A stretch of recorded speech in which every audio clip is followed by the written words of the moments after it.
Hello नमस्कार प्रिय मित्रांनो, अनोखी लाईफमध्ये तुमचं मनापासून खूप खूप स्वागत आहे. तर आज आपण UPSC बद्दल ज्या बेसिक क्वेरीज आहेत, ज्या समस्या आहेत ते आपण पाहण्याचा प्रयत्न करणार आहोत. त्याच्यामध्ये गायडन्स देण्याचा प्रयत्न करणार आहोत. ते जे काही टॉप क्वेश्चन असतात, पहिल्या सुरू येणारे जे काही विद्यार्थी आहेत किंवा इतर जे काही आहेत त्यांच्यासाठी हा महत्त्वाचा भाग आहे. तर हे सुरू करण्या अगोदर तुमच्यासाठी हा एक प्रोग्राम आहे, याला PCG प्रोग्राम म्हणतो. म्हणजे काय, थोडक्यात सांगायचं की UPSC बद्दल पर्सनल गायडन्स देणं याच्या माध्यमातून केलं जातं. पर्सनल म्हणजे जे प्रीबद्दल असेल, प्रीमधलं जे काही कुठला अभ्यास करावा, कसा करावा, काय पुस्तक वाचावे किंवा कशी स्ट्रॅटेजी आहे, कसे प्रश्न सोडवायत, मेन्समधील जे काही आन्सर रायटिंग आहे ते कसं आहे, पुन्हा त्यातला ऑप्शन कसं निवडायचा किंवा त्याची लँग्वेज कशी सिलेक्ट करायची, आन्सर इव्हॅल्युएशन आम्ही करणार, तुम्ही जे काही लिहिलं आहे ते कशा प्रकारे चांगलं उत्तर लिहिता येईल किंवा तुम्ही लिहिलेला जे काही आन्सर आहे त्याचं इव्हॅल्युएशन करणे, हे सगळे काम केले जातील. तसेच इंटरव्ह्यूबद्दल तुम्हाला गायडन्स दिलं जाईल, कशा प्रकारे बोललं जाईल किंवा कसे प्रश्न असतात, असे सगळ्या गोष्टी एक पूर्णपणे गायडन्स तुमच्या गरजेनुसार, तुमच्या जे काही वेळ आहे त्याच्या पद्धतीनुसार, तुमच्या मनातल्या भावना जे काही आहे, ज्या काही शंका असतात, लघुशंका असतात, त्या सगळ्या सॉल्व्ह करण्याचा प्रयत्न या पर्सनल टू पर्सनल गायडन्समध्ये केला जाईल. म्हणजे तुम्हाला तुमच्या दृष्टीनं गायडन्स देण्याचा आणि UPSCसाठी तयार करण्याचा एक प्रयत्न आहे. तर तुम्ही इच्छुक असाल तर याच्यामध्ये एनरोल करू शकता, जे तुम्हाला खूप मदतगार साबित होऊ शकतं. तर आपण पुढे जाऊया. हे जे काही बेसिक क्वेश्चन्स आहेत ते घेण्याचा प्रयत्न करूया. तर पहिला क्वेश्चन आहे की अभ्यास करावा, कसा करावा, कुठून करावा, असं बरेच प्रश्न विचारले जातात. त्याच्यापैकी एक महत्त्वाचा क्वेश्चन आहे की नेमकं काय वाचावं किंवा काय करावं, असा प्रश्न विचारला जातो की UPSCमध्ये आम्हाला करायचे, पण नेमकं काय करायचं आम्ही, असं म्हटलं जातं. त्याचं उत्तर आहे सिलेबस पहा. उत्तर काय आहे त्याचं, सिलेबस का. सिलेबसमुळे तुम्हाला UPSC काय आहे हे समजतं, UPSCची मर्यादा काय आहे हे समजतं. आता तुम्ही जर पाहिलात प्रीचं सिलेबस तर एक 7-8 ओळीच आहे त्याच्यामध्ये, आणि विचारतात की ती खूप मोठं विचारलं जातं. मग हे जे काही ओळी आहेत ते काय म्हणतात, मग त्याचा सारांश काय हे तुम्हाला समजलं पाहिजे. आणि ते समजल्यानंतर तुम्ही कंप्लीट सिलेबस पूर्ण केला पाहिजे. पहिला तो परीक्षेमध्ये येत असेल अथवा येत नसेल हा भाग वेगळा आहे, परत जो काही या परीक्षेमध्ये एंटर करणार आहे, जे काही त्यांना अभ्यास करणार आहे, त्याने कंप्लीट सिलेबस पूर्ण करणे. सिलेबस पूर्ण होत नाही हे मान्य आहे, परंतु ज्यांनी जेवढं दिलंय किंवा त्यांनी जे म्हटलंय तेवढं तर पूर्ण करणं हे साहजिक आहे आणि ते केलंच पाहिजे. आणि त्याच्यामुळे तुम्हाला UPSCचा थोडासा भाग समजतो. अभ्यास कसा करावा, आपण म्हणतो ना काय करावं, हे थोडंसं समजतं त्याच्यावरून. मग त्याच्यानंतर क्वेश्चन पेपर वाचा. क्वेश्चन पेपर वाचा की क्वेश्चन पेपर वाचल्यानंतर आपण वाचलं होतं काय आणि त्यांनी विचारतात काय, ह्याच्यातला थोडासा जो काही मधला भाग आहे तो समजतो. म्हणजे UPSC कशी रिअलिस्टिक आहे, कशी वास्तविक प्रश्न विचारते हे कंप्लीट सिलेबस केल्यानंतर समजतं. त्याच्यामुळं पहिलं तुमचं आद्य कर्तव्य असलं पाहिजे की UPSCमध्ये एंटर केल्यानंतर पूर्ण सिलेबस वाचणे आणि तो कंप्लीट करणं लवकरात लवकर हे महत्त्वाचं उद्दिष्ट आहे. आणि थोडक्यात सांगायचं म्हटलं तर UPSC ही ॲप्लिकेशन ओरिएंटेड आहे. समाजामध्ये सध्या काय चाललंय हे आधी विचारलं जातं आणि जास्त विचारलं जातं, आणि बाकीच्या गोष्टी कमी प्रमाणात विचारल्या जातात हे समजतं. मग त्या क्वेश्चन पेपरमधला अतरंगीपणा किंवा UPSC मधलं जे काही कॉम्प्लेक्सिटी आहे, अनप्रेडिक्टेबिलिटी आहे, जी काही विविधता आहे ती समजते सिलेबसमुळं. त्याच्यामुळं सिलेबस तोंडपाठ असणं, मुखपाठ असणं, सगळ्या गोष्टी समजलेल्या असणं हे सुद्धा महत्त्वाचं आहे. आणि मग हे केल्यानंतर हे सगळ्या गोष्टी सेल्फ स्टडीनं करायच्या, कुणी सांगताय म्हणून नाही करायच्या. कारण सेल्फ स्टडी केला तरच समजेल तुम्हाला की ते काय आहे नेमकं. दुसरे सांगतात ते थोडंसं सांगतात, म्हणजे खूप आता पूर्ण गोष्टी सांगायला त्यांना तितका टाइम नसते, काय सांगायचं, काय ठेवायचं ते, त्याच्यामुळे तो ओव्हरऑल सांगितलं जातं. परंतु सेल्फ स्टडी केल्यानंतर ट्रेंड समजतो, UPSC काय आहे समजतं, हे महत्त्वाचं आहे सिलेबसमुळे. तर तुमच्या पहिल्या प्रश्नाचं उत्तर आहे की सिलेबस व्यवस्थित पहा, त्याचा डोळसपणाने पहा त्या सिलेबसकडे, तुम्हाला सगळ्या गोष्टी समजून जातील. दुसरीकडे भटकायची गरज लागणार बिलकुल नाही. त्यानंतर दुसरा प्रश्न आहे की मग हे जे काही पेपर काढले जातात किंवा त्याच्यातले प्रश्न विचारले जातात ते कशा प्रकारचे असतात, किंवा आम्ही कशा प्रकारे त्या प्रश्नाला टॅकल करायचं किंवा कशा प्रकारे अप्रोच करायचं. तर याचं उत्तर आहे तुम्ही क्वेश्चन पेपर पहा. गेल्या 10 वर्षामध्ये कसा ट्रेंड चाललाय ते तुम्ही पाहत चला. पेपर वाचल्यानंतर, ते क्वेश्चन पेपर वाचल्यानंतर त्या UPSCची वर्डिंग कळते, ते त्यांची लांबी, रुंदी, हे सगळ्या गोष्टी तुम्हाला कळतात. म्हणजे थोडक्यात त्यांची मर्यादा समजते की UPSC कुठवर जाऊ शकते, त्याची लिमिट काय. ट्रेंड बदलतो, परंतु काही वर्ष तर तो सेम राहील ना, काही गोष्टी तर त्या सेम राहतील. काहीतरी समजायला आपला एक असा स्पष्ट दृष्टी भेटते की हां, ह्या गोष्टी कमीत कमी वाचायला पाहिजेत. कारण या सगळ्या गोष्टी विचारल्या जातात. तर हे कधी कळतं क्वेश्चन पेपरमुळं UPSCचं नेचर समजतं, स्वभाव कसा आहे त्याचा, काय काय विचारण्याचा पद्धत आहे त्याची, म्हणजे कसे विचारतात, त्याचा अप्रोच काय, दृष्टिकोन काय, हे सगळं समजतं क्वेश्चन पेपरवरून. मग तुम्हाला समजतं आपण जे वाचलं होतं ते किती योग्य आहे. मग आत्ता काय वाचायला पाहिजे, काय लक्षात ठेवायला पाहिजे, कुठल्या गोष्टीवर फोकस करायला पाहिजे, कुठं आपलं मन, आपलं जे काही सगळ्या गोष्टी आहेत ते केंद्रित असल्या पाहिजेत. या सगळ्या गोष्टी कधी कळतात जेव्हा आपण कंप्लीट सिलेबस पूर्ण केलाय, वरून क्वेश्चन पेपरचं स्वयं अध्ययन केलंय. हे केल्यानंतर काय वाचलं पाहिजे आणि काय टाकून दिलं पाहिजे हे समजतं आणि आपण बिलकुल चांगल्या रस्त्यावर, योग्य मार्गावर जाण्यास स्वतः प्रवृत्त होतो. हे दुसऱ्याच्या सानिध्यानं होत नाही, हे स्वतः करावं लागतं. दुसरं फक्त तुम्हाला एक मार्गदर्शन देतील की हे करा, परंतु हे करण्यासाठी तुम्हाला स्वतःला पाय आपटावे लागतील, पुढे जावं लागेल. तर ह्या 2 गोष्टी ते तुम्हाला समजतील की क्वेश्चन पेपर आणि सिलेबस किती महत्त्वाचा आहे. तर हे 2 क्वेश्चन समजले तुम्हाला. आता पुढचा सगळ्यात महत्त्वाचा भाग आहे तो म्हणजे लँग्वेज. ट्रेंड काय आहे की प्रत्येक जण काय म्हणतो की इंग्लिश हा घेतला पाहिजे, आणि ती असं म्हणणं म्हणजे काय, ती सगळेजण इंग्लिश घेतात म्हणून तसंच म्हणतात की इंग्लिश घेणं. आता बरेच विद्यार्थी जे IITचे आहेत किंवा इंजिनिअरिंगवाले आहेत त्यांना साहजिकच इंग्लिश लँग्वेज असते, त्याच्यामुळे त्यांनी इंग्लिश लँग्वेज घेतात. जसं सोर्स मटेरियल अवेलेबल आहे तसं ते घेत राहतात.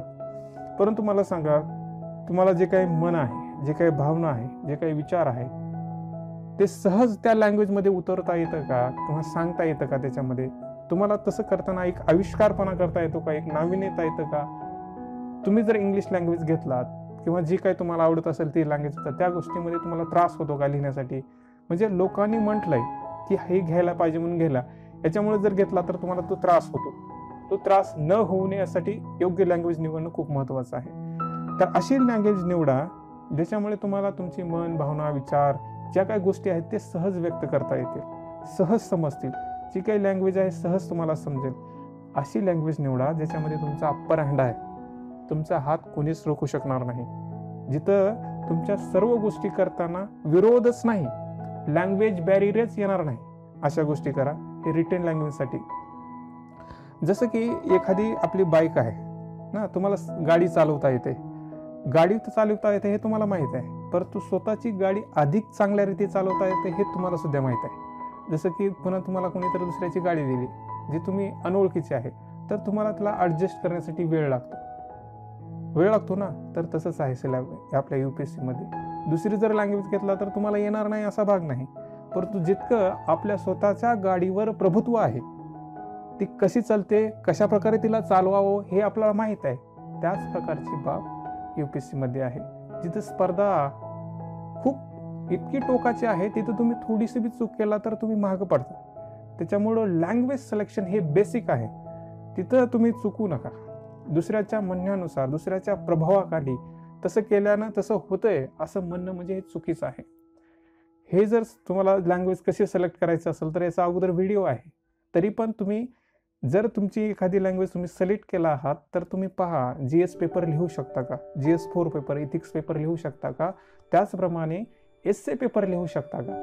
ह्या जर गोष्टी तुम्हाला चांगल्या प्रकारे योग्यरीतीने त्रास न होता सहज मन, भावना, विचार सहज सांगता येत असतील, दुसऱ्याला प्रभावित करता येत असेल तर ती लँग्वेज तुमची उत्तम असेल. तर अशा प्रकारे लँग्वेज करा. त्याचप्रकारे इंटरव्ह्यूची लँग्वेज सुद्धा सिलेक्ट करा. हा पुढचा क्वेश्चन आहे की कधी कधी आपण इंटरव्ह्यूची लँग्वेज अशा प्रकारे सिलेक्ट करतो की आपला वाटतं ठीक आहे, कधी कधी आपण मराठी सिलेक्ट करतो, कुणी हिंदी करतं, कुणी इंग्लिश करतं.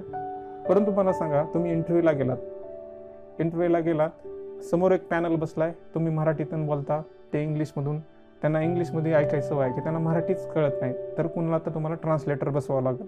तर वेळ तिथं जाईल. इफेक्ट पडत नाही असं नाही, पडतो तिथं. सपोज करा तुम्ही केरळमध्ये गेलात, केरळमध्ये तुम्हाला एखाद्या हॉटेलमध्ये गेलात आणि तिथं कुठे कोणी जास्त ओळखीचं नाही आणि तुम्हाला चपाती पाहिजे, तर कसं सांगणार त्याला चपाती पाहिजे म्हणून? कुणाला तर बोलवावं लागेल, मग त्याला सांगावं लागेल, मग तो देणार, मग तुमच्या पुस्तरी येणार, वेळ गेला ना. तर तसंच गोष्टी इंटरव्ह्यूमध्ये होतात. अशी गोष्ट निवडा की दुसऱ्याला बी समजेल आणि तुम्हाला बी अडचण होणार नाही. म्हणजे पुढचा जो काय ऐकणार आहे त्याला सहजपणे समजेल की मला काय म्हणायचे, आणि मला त्रास नाही होणार नाही की मी त्यांच्या पुस्तकावर कसा पोहोचेल, मी कोण आहे हे त्यांना समजण्यासाठी अशी लँग्वेज निवडणं महत्त्वाचं आहे की जी दोघाला बी समजेल, ना मराठी ना इंग्लिश, हिंदी निवडा, अथवा जी लँग्वेज तुम्हाला योग्य वाटेल ती निवडा.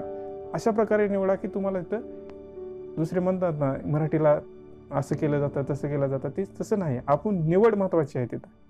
तिथं एक असतो ट्रान्सलेटर, तो सांगणार असतो, परंतु तुम्ही बोलणार, त्यानं सांगणार, मग त्यांच्या पस्तोर जाणार, त्यांनी सांगणार, मग तो कन्वर्ट करणार, मग आपल्या पस्तोर येणार. टाईम प्रोसेस वेगळी जाते, तिथं नकळत इफेक्ट पडतो. त्यामुळे अशी लँग्वेज निवडायची जी तुम्हाला त्यांच्या पस्तोर पोहोचवते. सहज पोहोचणारी सरळ भाषा निवडणं खूप महत्त्वाचं आहे. हे निवडायच तुमच्याप्रमाणे निवड हे महत्त्वाचे आहे. जर कोणाला याच्यामध्ये प्रॉब्लेम येत असेल तर आपला तो गायडन्स प्रोग्राम तुम्ही जॉईन करू शकता. त्यानंतर पुढचा प्रश्न आहे ऑप्शनलबद्दल. बऱ्याच वेळा ऑप्शनल कसं डिग्रीचा निवडावा सब्जेक्ट, का इंटरेस्टेड निवडावा, का स्कोरिंग सब्जेक्ट निवडावा, किंवा आपण असं म्हटलं जातं की पब्लिक ॲडमिनिस्ट्रेशनमध्ये जाणार आहोत म्हणजे तो सब्जेक्ट निवडावा का, असं बऱ्याच गोष्टी विचारल्या जातात. आता अशा 4 प्रकारच्या गोष्टी आहेत की ऑप्शनल निवडावा कसा. तर ऑप्शनल निवडत असताना मी 4 गोष्टी सांगतो तुम्हाला. त्या 4 गोष्टी तुम्ही लक्षात ठेवा. एखादा ऑप्शनल पेपर तुम्ही सिलेक्ट केला तर तो पहा तुम्हाला तो फ्रेशनेस देतो का, ताजतवानं करतो का. तो ताजतवाना तेव्हाच करतो जेव्हा तो आवडीचा सब्जेक्ट आहे, ज्याच्यामध्ये तुम्हाला आळस येत नाही, तो वाचल्यानंतर मन आनंदी होत आहे, म्हणजे तो सब्जेक्ट फ्रेशनेस असला पाहिजे, फ्रेश असला पाहिजे. दुसरा पॉईंट ऑप्शनल निवडताना तो सब्जेक्ट तुमची ओरिजिनॅलिटी बाहेर आणतो, कृत्रिमपणा नाही दावत, तो तुमची ओरिजिनॅलिटी बाहेर आणतो असा सब्जेक्ट आहे का पहा. म्हणजे तुम्हाला तिथं वाव आहे पुढे जाण्यासाठी, नाहीतर ढोंग करण्यासाठी नाही की मी चांगला आहे हे करण्यापेक्षा मी काय आहे हे दावतो तो पेपर, तो स्कोरिंग सब्जेक्ट असतो. तर ही ओरिजिनॅलिटी. तिसरा गुण आहे तो जो काही ऑप्शनल पेपर आहे तो तुम्हाला नाविन्यता देण्यासाठी भाग पाडतो का, तुम्ही नवीन करण्यासाठी भाग पाडतो का, तोचपणा तेचपणा आणायला म्हणजे त्याच गोष्टी लिहावा असं होतं का तिथं, का तुम्हाला एक वाव आहे तिथं की तुम्ही सांगू शकता नवीन पद्धतीने नवीन गोष्टीनं. तर तसा हा तिसरा पॉईंट. आणि चौथा, जे तुम्ही वाचला, जे पेपर तुम्ही सिलेक्ट केला, लहान लेकराला सुद्धा समजून सांगितलं असं आहे का त्याच्यामध्ये. हे 4 पॉईंट लक्षात ठेवा. पहिलं काय, जो काही सब्जेक्ट निवडला तो फ्रेशनेस देतो का तुम्हाला, तुमची ओरिजिनॅलिटी बाहेर आणतो का, तुम्हाला नाविन्यता निर्माण करण्यास भाग पाडतो का. आणि चौथा आहे, जे काही निवडलाय ते दुसऱ्याला सांगण्यास तुम्हाला थोडी सुद्धा त्रास होत नाही का, असा सब्जेक्ट निवडा. नाहीतर काय होतं, एखादा सब्जेक्ट निवडला आणि तुम्हाला दुसऱ्याला सांगता येत नाही, तुम्ही म्हणता की हा जो काही माझा सब्जेक्ट आहे तो ज्ञानी आणि अभ्यासू लोकांना समजतो, तो काही फायद्याचा नाही. सगळेच ज्ञानी आणि अभ्यासक नसतात, सगळ्यांना त्यांच्या पद्धतीने सांगावं लागतं. असा ऑप्शनल सब्जेक्ट असला पाहिजे. आणि असा जर तुम्ही निवडला तर ऑटोमॅटिक तुमचे मार्क्स स्कोरिंग होतात, कारण या 4ही गोष्टी इतर लोकांना प्रभावित करणार आहेत. तुम्ही फ्रेशनेस असताल, तुम्ही ओरिजिनल असताल, तुम्ही नाविन्य दावत असताल आणि तुम्हाला समजून सांगण्याची कला आहे, मार्क ऑटोमॅटिक मिळतातच. त्याला सांगायची गरज नाही की मला मार्क दे म्हणून. तर असा सब्जेक्ट निवडा. कुणाच्या प्रभावाने, कुणी स्कोरिंग होतंय म्हणून किंवा पब्लिक ॲडमिनिस्ट्रेशनमध्ये जातोय म्हणून, माझा डिग्रीचा सब्जेक्ट आहे म्हणून असं निवडणं म्हणजे चुकीचं आहे. 500 मार्क धोक्यात घालणं हे किती चुकीचं आहे, किती बरोबर आहे हे तुम्ही ठरवलं पाहिजे. तर ऑप्शनल पेपर अशा प्रकारे तुम्ही निवडू शकता. त्या 4 गोष्टी तुम्ही लक्षात ठेवा. आणखी याच्यामध्ये वाढ करू शकता, परंतु 4 तर महत्त्वाच्या आहेत. त्यानंतर पुढचा क्वेश्चन आहे की जेव्हा तुम्ही प्री क्रॅक करता तेव्हा डिटेल ॲप्लिकेशन फॉर्म भरायचा असतो. त्याच्यामध्ये बऱ्याच गोष्टी भरायच्या असतात आणि तो डिटेल ॲप्लिकेशन फॉर्म भरत असताना आपल्याला अडचण येते. कुठं तिथे एक लिहायचं असतं तुमचा इंटरेस्टेड एरिया काय आहे, तुम्ही आजपासून आवड किती घेतलात, म्हणजे तुम्हाला कुठं आवड आहे, म्हणजे सगळ्या आवडीनिवडीच्या पर्सनल थिंग्स तिथे लिहावं लागतं. आता मी अगोदर हे सांगतो कारण मीन्स जेव्हा आपण लिहायच्या नादात असतो तेव्हा दुसरा स्थान असतो आपल्याला अभ्यास पूर्ण करायचा. आणि तिथं आपण जर विचार करायला बसलो की माझी आवड कोणती आहे, मला काय आवडतं काय नाही आवडतं, किंवा नसलं जर तुम्ही काहीच नाही लिहिलं तर तिथं इफेक्ट पडणार. जेव्हा तुम्ही इंटरव्ह्यूला जाता प्रश्न त्याच्यावरच्याच अनुषंगाने विचारले जातात. काही प्रश्न तर तिथूनच येतील ना, तुमचा इंटरेस्ट काय, मग त्याच्यामध्ये काय आहे नाविन्य, तुम्ही काय केलं, कुठे समाजसेवा केली का, म्हणजे अशा प्रकारचे त्याला जोडून येणारे प्रश्न असतात. मग तुम्ही तिथं काहीच नाही लिहिलात, नॉट पर्टिक्युलर नॉट पर्टिक्युलर असं विशेष काही नाही असं जर लिहित गेलात तर तिथं ऑटोमॅटिक इफेक्ट पडतो. जर तुमच्याकडे काहीच नसेल तर आत्तापासून विचार करा की मी कुठला छंद लावू, कुठल्या अशा गोष्टी केल्यानं मला आनंद भेटतो, किंवा अशा गोष्टी करा की ज्या तुम्हाला लिहिण्यासाठी योग्य वाटते, तिथं काहीतरी लिहिता येईल. डिटेल ॲप्लिकेशन फॉर्म भरताना या खूप महत्त्वाच्या गोष्टी आहेत. पुन्हा विचार करायची गरज नाही. आताच विचार करून ठेवा की आपल्याकडे काय आहे, काय नाही आणि काय होऊ शकतं. तर या सगळ्या गोष्टी डिटेल ॲप्लिकेशन फॉर्ममध्ये लिहावं लागतात. त्या लिहिण्यासाठी आत्ताच तयारी असावी माणसाने. नाहीतर पुन्हा छंद निर्माण करणं हे खूप अवघड जाऊन जातं. कारण तिथं ते प्रश्न असे विचारतात, खोलवर जाऊन विचारतात मग त्या छंदाबद्दल, आवडीबद्दल. मग तिथं तुम्ही चुकता. काहीतरी नकळत लिहून जाता की आपला मित्र असं लिहिलं आहे, त्याला क्रिकेट आवडतं, असं करतो, तो असं करतो, त्याला पुस्तक वाचा आवडतात. मग तुम्हाला तिथं प्रश्न विचारले की मग तुम्ही तिथंच अडकता. हे कुणाच्या तर प्रभावाने लिहिलं आहे, त्यांनी बी लिहिलं आहे असं म्हणून लिहिलं, असं त्यांना तिथं समजतं. तुमची ओरिजिनॅलिटी दावण्यासाठी आतापासूनच प्रयत्न करा. तुम्हाला सगळं माहिती आहे, परंतु टायमाला मिळत नाही. टायमाला मिळण्यासाठी आतापासूनच प्रयत्न केला पाहिजे. तर हा डिटेल ॲप्लिकेशन फॉर्मबद्दल माहिती होती. आता एवढं झाल्यानंतर प्रत्येक वेळेस हा प्रश्नच विचारला जातो की स्टडी मटेरियल काय आहे, काय वाचायला पाहिजे, काय नाही. जसं आपण सिलेबसबद्दल सांगितलं की तुम्ही बेसिक कंप्लीट करा. आणि बेसिक कंप्लीट करण्यासाठी जे स्टडी मटेरियल आवश्यक आहे ते सगळ्यांनाच माहीत आहे. नवीन गोष्टी काहीच करायची गरज नाही. आपण उगाच हुडकत राहतो, इथं आहे का, तिथं आहे का, इथून प्रश्न. अरे 2-3 प्रश्न एखाद्या पुस्तकामधून आले किंवा इकडून आले म्हणजे कुठं काय आभाळ फुटलं का फाटलं का, काही झालं का नवीन? नाही ना. मग असं करणं हे चुकीचं आहे. कधी कधी अनप्रिडिक्टेबल आहे यूपीएससी, परंतु काही गोष्टी असा विचारतात जे आवश्यक आहेत. सगळेच गोष्टी, सगळ्याच जे काही मित्र आहेत, जे काही आपले विद्यार्थी आहेत, सगळे शहरामध्ये राहत नाहीत. सगळ्याकडे सगळ्याच गोष्टी अवेलेबल नाहीत. सगळ्याकडे सगळे सोर्स अवेलेबल नाहीत. त्याच्यामुळं जसं 10वीमध्ये असताना आपलं सगळेच क्वेश्चन व्यवस्थितरित्या विचारले जातात, तसंच यूपीएससीमध्ये सगळ्यांचा विचार करून प्रश्न विचारले जातात. त्याच्यामुळे तुम्ही बेसिक गोष्टी अगोदर कंप्लीट करा. जे काही स्टडी मटेरियल सांगितलं जातं अगोदर, ते जसं की 8वी ते 12वीची NCERT पूर्ण करा. त्याच्यातल्या ज्या बेसिक आहेत, सगळ्या गोष्टी महत्त्वाच्या आहेत, ते सगळं तुम्ही पूर्ण करा. त्यानंतर जे काही बुक घेणार आहात तुम्ही, जसं की लक्ष्मीकांत आहे किंवा जे काही जिओग्राफी आहे, एन्व्हायरमेंट आहे, जे काही बुक आहे ते तुम्हाला खरंच पूर्णपणे माहिती देतं का हे तपासून पहा. त्यानंतर ते बुक सिलेक्ट करा. त्यानंतर अवांतर वाचन करत राहा. जे काही न्यूजपेपर आहे ते वाचत राहा. करंट अफेअरवर मेन फोकस राहा, कारण तो ट्रेंड बदलत राहतो. कुठला सब्जेक्ट कसा विचारणार करंट अफेअरवर सुद्धा डिपेंड करतं. सपोज या वर्षामध्ये जे काही एन्व्हायरमेंटबद्दल ज्या बाबी आहेत तर जास्त घडल्या असतील तर ते बेसिक गोष्टीकडे जास्त जाते यूपीएससी. तर असं होतं बऱ्याच वेळा. तर तुम्ही हे कसं स्टडी मटेरियल काय वाचू हा भाग वेगळा आहे. सगळे सांगतात हे वाचा, परंतु तुम्ही तिथं डोळस बुद्धी वापरा, आपला दृष्टिकोन वापरा की कुठलं पुस्तक आहे जे मला सर्व माहिती देईल. दुसरं पुस्तक वाचायची गरज नाही. 100 पुस्तक वाचून काय फायदा आहे का? नाही, फायदा नाही ना. तर जे सांगतात, ज्यांनी काही तुम्हाला सांगितलं असेल, जे काही तुम्ही निवडलं असेल ते पहा. सगळ्या गोष्टी देतं का त्याच्यामध्ये? तर हा स्टडी मटेरियल बद्दल जास्त असा काही विचार करायची गरज नाही. ह्या पुस्तकातून येतो, त्या पुस्तकातून येतो, नाही. तुम्ही जे केला त्याच्यावर विश्वास ठेवा आणि त्याच ह्याच्यावर प्रश्न विचारले जातात. फक्त ॲप्लिकेशनवरून टळतात. विचारण्याची पद्धत वेगळी आहे. त्याच्यामुळं सगळ्याच गोष्टी वाचणं किंवा हे बी आता प्रत्येक फ्री झाले का काहीतरी नवीन येतं. नवीन आलं का मग ते सांगतात हे वाचा, हे वाचा, हे वाचा. तर काय काय काय वाचायचं आपण मग ते? मग असंच उगं भटकत जाणं म्हणजे स्वतःला फसवणं आहे. त्याच्यामुळे जे आहे ते बेसिक गोष्टीवर स्टिक राहा. काय विचारले हे सांगता येत नाही, परंतु तुम्ही बेसिक करून ठेवला तर तुम्हाला त्याचा नक्कीच फायदा होतो. कारण जे काही MCQ सॉल्व्ह करण्याच्या पद्धत आहे त्या वेगवेगळ्या असतात. वेगवेगळ्या पद्धतीने आपण सॉल्व्ह करू शकतो हे तुम्हाला अभ्यास करताना समजतं. त्याच्यामुळं स्टडी मटेरियलसाठी भटकंती नको, हा मेन मुद्दा आहे. त्यानंतर CSAT हा पेपर, जसं की 10 लाख, सपोज 10 लाख लोकांनी फॉर्म भरला तर 10,000 लोक सिलेक्ट होतात मेनसाठी. तर अर्धे जे काही जातात गळून, म्हणजे खूप जातात आता त्याच्यामध्ये, तर ते जे काही जाणार आहेत, गळून जाणार आहे, त्याच्यामध्ये CSATचा भाग तर खूप महत्त्वाचा आहे ना. CSAT हा एक स्पर्धा वाढवण्यासाठी भाग आहे. तुम्ही त्याला निग्लेक्ट का करता? खूप प्रश्न मोठा आहे. काही लोक इंजिनिअरिंगमधून येतात किंवा काही लोक जे असतात ते IIT मधले असतात, त्यांचं बुद्धी म्हणजे त्या गणितामध्ये जास्त जरा दिमाग चालतो म्हणून ते इझी घेतात त्याला. परंतु सगळेच लोक काय इझी घेतात हे समजत नाही. याच्यामुळेच ते अडकून राहतात की CSAT त्यांना वाटतं की हां ते सगळे करतात ना, 2 आठवड्या अगोदर, 1 महिना अगोदर, किंवा काही जण करतच नाही. मग सगळ्याच दिमाग त्या ॲटिट्यूड तसा बनला की CSATला आपण इझी गोईंग घेऊया, म्हणजे शेवटी करूया. असं नका करू. CSAT सगळ्यात अनप्रिडिक्टेबल आहे. ते प्रश्न कधी कधी लेंदी असतात, असे ट्विस्ट असतात की समजत नाही. कधी कधी खूप सोपा येतो, कधी कधी खूपच अवघड येतो. त्याच्याबद्दल काहीच सांगता येत नाही CSAT बद्दल. आणि CSAT बद्दल आंदोलन केले जातात. सीसॅट बंद करा म्हणून आणि आपण त्याला इझी मध्ये घेतो. असं नाही करायचं. UPSC अभ्यास करत असताना कुठल्या सब्जेक्टला इझी करणं आणि इझी आहे म्हणणं हे चुकीचं आहे. तुम्ही अभ्यास करत राहा.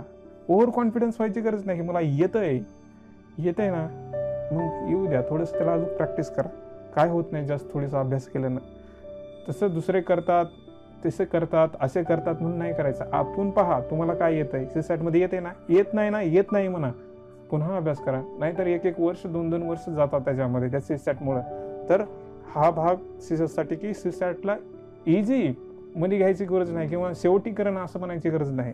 तो खूप अशा जागी आपल्याला लात मारेल की जिथं आपला रडायचं बी कळायचं नाही आणि कुठं बसावं हे बी कळायचं नाही.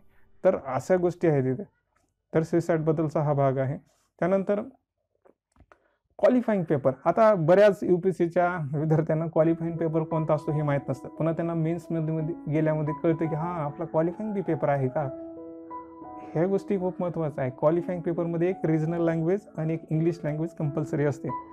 आणि आता इथे विचार करण्याचा गोष्ट आहे की इंग्लिश लँग्वेज कंपल्सरी आहे ना, आपल्याला इंग्लिशचा पेपर द्यावा लागतो.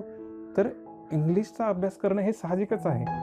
GS असो या म्हणजे MCQ बद्दल पहिला जो का प्रीचे पेपर असतील ते दोन्ही पेपर इंग्लिशमध्ये असतात. येणारे प्रश्नपत्रिका आन्सर रायटिंगमध्ये ते बी असतात.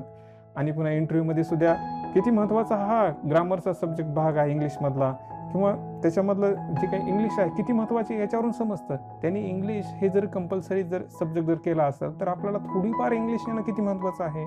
मोडकी तोडकी का असणं, कामापुरती का असणं येणं महत्त्वाचं आहे ना. कारण सगळ्याच या तिन्ही स्टेजमध्ये इंग्लिशचा भरपूर भरणा आहे. तर कमीत कमी ती समजण्यासाठी, परीक्षा पूर्ण करण्यासाठी, व्यवहारात वापर करण्यासाठी इतकी तरी इंग्लिश येणं महत्त्वाचं आहे ना. त्याच्यामध्ये तुम्हाला अप्पर हँड नाका नसेना, परंतु कामापुरती इंग्लिश तरी यायला पाहिजे. जर येत नसेल तर इंग्लिशवर पकड आणण्यासाठी शब्द वाचा, पेपर वाचा, जे काही करता येईल ते करा. ग्रामरच्या मिस्टेक कमी करण्याचा प्रयत्न करा. तर ह्या थोडाफार इंग्लिशचा अभ्यास तुम्ही करायला हवा. कारण ते पुढे बी कामाला येतं आणि येणारच आहे ते. जरी तुम्ही आन्सर रायटिंग मराठीमधून लिहित असाल किंवा इतर लँग्वेजमधून लिहित असाल तर इंग्लिश येणं आवश्यक आहे. तर हे क्वालिफाईंग पेपरबद्दल आहे. ते 300 मार्काला पेपर असतात आणि ते तुम्ही क्वालिफाय नाही केलं तर पुढचे मेन्स पेपर जे आहे ते चेक केले जात नाहीत अथवा त्याचे मार्क्स तुम्हाला म्हणजे तुम्ही तिथूनच बाद होता. पुढे तुम्हाला इंटरेस्ट नसते. त्याच्यामुळे क्वालिफाईंग पेपरला असं इझीमध्ये नाही घ्यायचं. पूर्णपणे बर्बाद करण्यासारख्या गोष्टी आहेत ह्या. तर आपण सगळा अभ्यास करायचा आणि छोट्याच्या गोष्टीमुळं आपलं सगळे 1-2 वर्ष वाया जातात. म्हणजे असं घडतं, बऱ्याच वेळाच भरतं. हे होतं म्हणून आपण म्हणत असतो हे. तर तुम्ही या गोष्टीवर खूप असं तीक्ष्ण नजरेनं लक्षात ठेवा. कारण ती नजरच महत्त्वाची आहे आपल्यासाठी. त्यानंतर आपण अभ्यास कशाचा करतो माहिती आहे का. वर्षभर 2 वर्षभर GS 1, 2, 3 आणि GS 4 आणि SAला इतकं इझी घेतो ना की बस. आणि स्कोरिंग करणारे सब्जेक्ट कोणते आहेत तेच आहेत ज्याची गरज जास्त आहे. जिथं आपल्याला अधिक बुद्धी लावायची गरज आहे, जिथं अगदी जास्त वेळ खर्च करण्याची गरज आहे, तिथं आपण कमी पडतो. आणि काही लोक हेच विचार करतात की आपला स्कोरिंग काय भाग आहे तिथं फोकस करतात आणि ते खरंच पुढे जातात. आणि आपण सगळ्यासारखं सगळे म्हणतात GS करा म्हणून आपण बी GS करायला सुरुवात केलो. नाही, आपला स्कोर कोण देतो. ऑप्शनल पेपर, GS 4 पेपर म्हणजे आपल्या इथिक्सचा पेपर आणि SA पेपर हे सगळे स्कोरिंग सब्जेक्ट आहेत. याला वर्षभर अभ्यास करत राहायचा याचा. कारण याच्यावर कमांड असली की तुमचं मेन्स पूर्णपणे कंप्लीट होतं. खरं आहे. कारण GS 1, 2, 3 मध्ये सर्वांना सारखे समान मार्क असतात. थोडीफार इकडे तिकडे असतील पण समान मार्क असतात. कारण प्रश्न तेच असतात. उत्तर सुद्धा थोडंफार वेगळे असतील. मग जास्त मार्क कुठे भेटणार. तिथं जिथं तुम्ही तिथं जावतात. म्हणजे तुम्ही दिसता पेपरमध्ये. कुठं SA पेपरमध्ये, GS 4 मध्ये, ह्या सगळ्या पेपरमध्ये तुम्ही दिसता. त्याच्यामुळं जिथं दिसता तिथं अधिक प्रयास असायला पाहिजे. SA पेपरला, GS पेपरला कमीपणा नका करू. शेवटी करू नका त्यांना.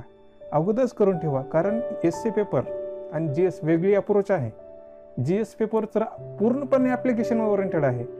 UPSC तर आहे, परंतु GS तर जो इथिक्सचा पेपर आहे त्याच्यामध्ये बिलकुल वेगळी साधे प्रश्न विचारले जातात. आनंद म्हणजे काय, एन्व्हायरमेंटमधील क्वेश्चन विचारले जातात. एखादी केस स्टडी आहे जी रोजचीच घडते. हे खूप महत्त्वाचं आहे. त्याच्यामध्ये काय लिहिलं पाहिजे, काय टाकून दिलं पाहिजे हे खूप चांगल्या पद्धतीने अभ्यास करा. कारण हे स्कोरिंग सब्जेक्ट आहे. परत सांगतो, ऑप्शनल पेपर, GS 4 पेपर म्हणजे एथिक्सचा पेपर आणि SA पेपर या सगळ्यावर तुमची कमांड असली पाहिजे. एवढ्यावर कमांड असली की मेन्स क्लिअर होते, हे लक्षात ठेवा तुम्ही. बाकीच्या गोष्टी ऑटोमॅटिक येतात. करंट अफेअर वाचता म्हणजे 2 आणि 3 पेपर झालाच तिथं, आणि GS प्रिलिम करता म्हणजे 1 पेपरची तयारी ऑटोमॅटिक होतेच ना. मग सायन्स कशाला? सायन्स तिथं पाहिजे जिथं आपण फोकस करत नाहो. फोकस कुठं करत नाहो? एसए पेपर आणि ऑप्शनल पेपर आणि इथिक्स पेपर, इथं आपली कमांड असली पाहिजे. तर हा सगळा भाग होता ह्या 10 क्वेश्चन बद्दल. तर आपण सगळ्या गोष्टी आज बेसिक पाहिल्या आहेत. या सगळ्या बेसिक गोष्टी लक्षात असू द्या. या सगळ्या गोष्टी पूर्णपणे एकदम दिमागामध्ये असाव्यात, जेणेकरून आपला रस्ता साफ आहे हे आपल्याला समजतं. आपण चांगल्या मार्गावर आहोत. आता टिकून असलं पाहिजे, डटून असलं पाहिजे, कारण आपलाच मार्ग जो आहे तो योग्य आहे आणि पुढे आपली फतेह होणार आहे. हे कधी कळतं? सगळ्या बेसिक गोष्टी क्लिअर असल्यानंतर. क्लिअर क्रिस्टल, ट्रान्सपरंट, अगदी पारदर्शक, पाहण्यासारखं स्वच्छ, ह्या सगळ्या गोष्टी जर असतील तर तुमचं जे काही यश आहे ते येणारच. तर इथंच थांबूया. तुमची काळजी घ्या. नवीन वर्षाच्या हार्दिक शुभेच्छा. धन्यवाद मित्रांनो.